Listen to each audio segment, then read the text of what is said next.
Parole നൽകുന്നതിൽ jail മേധാവിക്ക് മേൽ നിയന്ത്രണം ഏർപ്പെടുത്തിയിരിക്കുകയാണ് സർക്കാർ. ജയിൽ മേധാവി സ്വന്തം ഇഷ്ടപ്രകാരം പരോൾ നൽകേണ്ട എന്നാണ് ആഭ്യന്തര വകുപ്പിന്റെ പുതിയ നിർദ്ദേശം.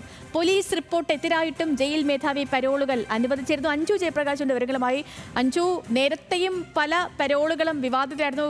ഏറ്റവും ഒടുവിലായി നമ്മൾ കണ്ടത് എനിക്ക് തോന്നുന്നു ഈ വിസ്മയ കേസിലെ പ്രതിക്ക് പരോൾ അനുവദിച്ചതുമായി ബന്ധപ്പെട്ടൊക്കെ വലിയ വിവാദങ്ങളൊക്കെ നിലനിന്നതാണ്.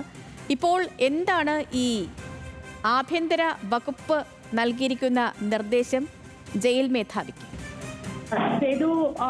ഇപ്പോൾ ജയിൽ മേധാവിയെ അതായത് ജയിൽ മേധാവി പരോൾ അനുവദിക്കുന്നതുമായി ബന്ധപ്പെട്ടിട്ടുള്ള കാര്യങ്ങളിൽ ഒരു തിരുത്ത് വരുത്തണമെന്ന ഒരു നിർദ്ദേശം അത് ആഭ്യന്തര സെക്രട്ടറി നിർദ്ദേശിച്ചിരിക്കുകയാണ്. അതായത് സ്വന്തം ഇഷ്ടപ്രകാരം ഇനി പരോൾ നൽകേണ്ടെന്നാണ് ആഭ്യന്തര വകുപ്പ് നിർദ്ദേശം നൽകിയിരിക്കുന്നത്.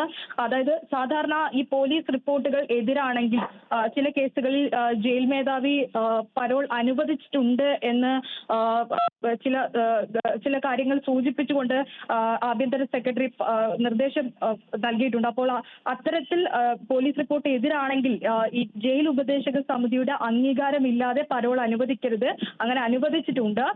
ഇനി അത് അങ്ങനെ പാടില്ല എന്നൊരു നിർദ്ദേശം നൽകുകയാണ്. ജയിൽ മേധാവിയെ തിരുത്തിക്കൊണ്ടൊരു നിർദ്ദേശമാണ് ആഭ്യന്തര സെക്രട്ടറി പുറപ്പെടുവിച്ചിരിക്കുന്നത്. എന്തായാലും ഈ വിസ്മയ കേസിലെ പ്രതി കിരൺ ഉൾപ്പെടെ ഇത്തരത്തിൽ പരോൾ അനുവദിച്ചത് വലിയ തരത്തിൽ വിവാദങ്ങൾക്ക് ഇടയാക്കിയിട്ടുണ്ടായിരുന്നു.